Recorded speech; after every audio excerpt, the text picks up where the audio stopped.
Alrighty guys, for our next project, we're gonna be making some sheet metal dustpans. Here's my example of my banged up, worn out sheet metal dustpan.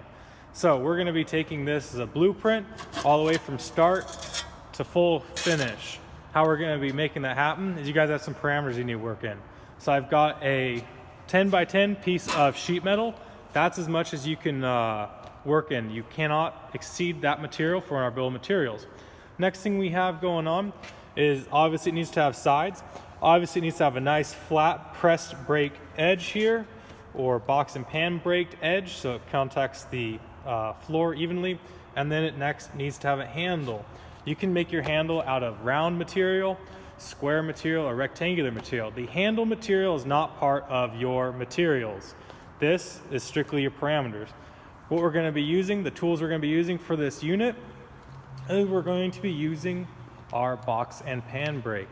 The reason we're using our box and pan brake is because we used our press brake on our last machine project, so we're going to use this one.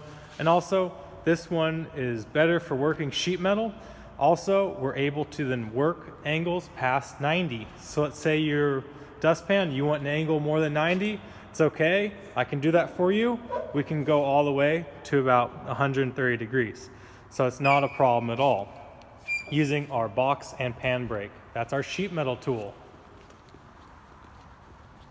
The next thing that we're going to need to include on your guys' project is you're going to need to give me all of the layout.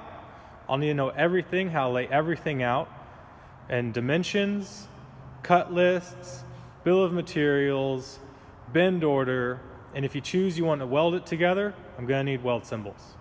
So when we did our fire pit, when we did our log fire holder, it came out really clean. We're missing a couple of dimensions, we filled those in. We're going to take what we learned from this project and we're going to apply them to this project to make an even better blueprint, to make one that's even more complete. I know this seems like an introductory thing to make, but it's actually really good to learn how to work sheet metal bends and plate bends, as well as how to lay out where we need all of our weld symbols to go if you want this welded out instead of stamped. Because obviously I do not have a sheet metal stamp that can make that shape. So ours are going to need to be all bent welded, bent and bolted. It's up to you guys as the designers. I will just be making your guys' blueprint. There's your materials parameters. That's what we're looking for. You can give your own spin on it. You can make it look however you want to look.